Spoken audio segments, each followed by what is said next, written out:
Hello, I'm Tiffany Neill, Superintendent of the Washington County Board of Developmental Disabilities.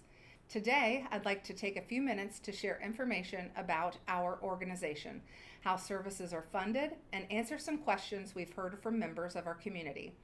The Washington County Board of Developmental Disabilities has served this community since 1968. Each year, we support more than 700 individuals with developmental disabilities across their lifespan, from infants receiving early intervention services to school-age services to adult living and working in our community. Our role is to help individuals live safe, meaningful, and independent lives while supporting families who are often providing care every single day. Many people have asked how services like these are funded. The primary funding source for County Board of Developmental Disabilities across Ohio is local property tax levies, approved by voters. These local dollars are also used to help draw down federal Medicaid funding that supports services for individuals with disabilities. One important thing to understand is that, unlike some taxes, our levy funding does not automatically increase when property values rise. Because of property tax laws, the revenue generated from a levy stands relatively fixed over time unless voters approve a new levy. As a result, levies are approved many years ago, gradually losing their purchasing power.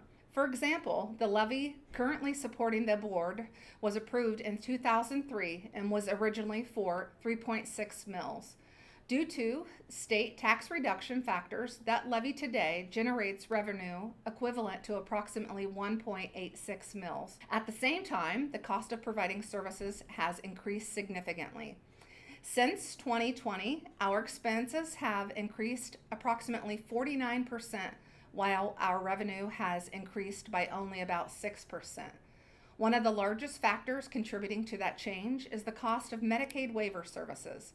Medicaid dollars allow individuals with developmental disabilities to receive services in their homes and communities instead of institutions. These services may include residential support, of which often include personal care, along with adult day programming, employment services, and transportation.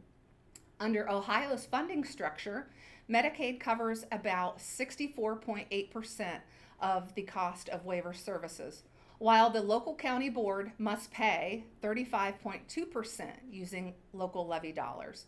In 2020, our required share of waiver funding was about $879,000.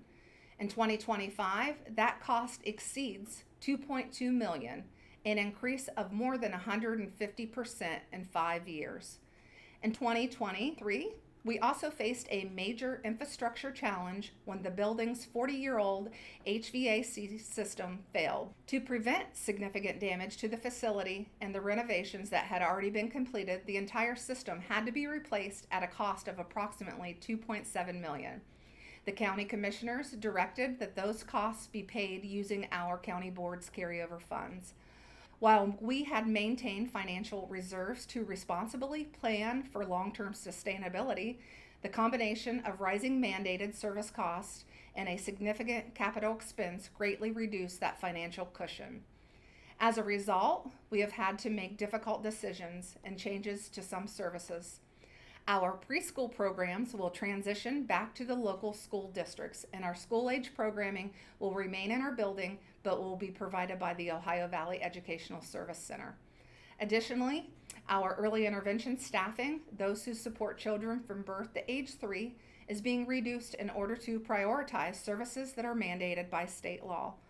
Although early intervention itself is not a mandated service, providing it allows families to receive therapies within the home setting.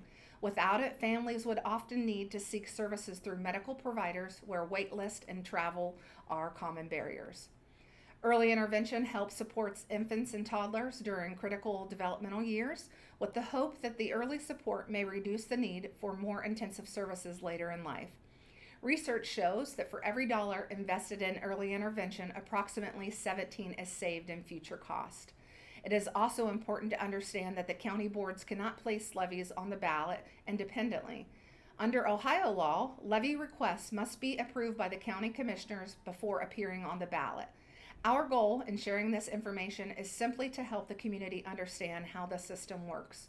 what services we provide, and the financial realities that county boards across Ohio are currently facing.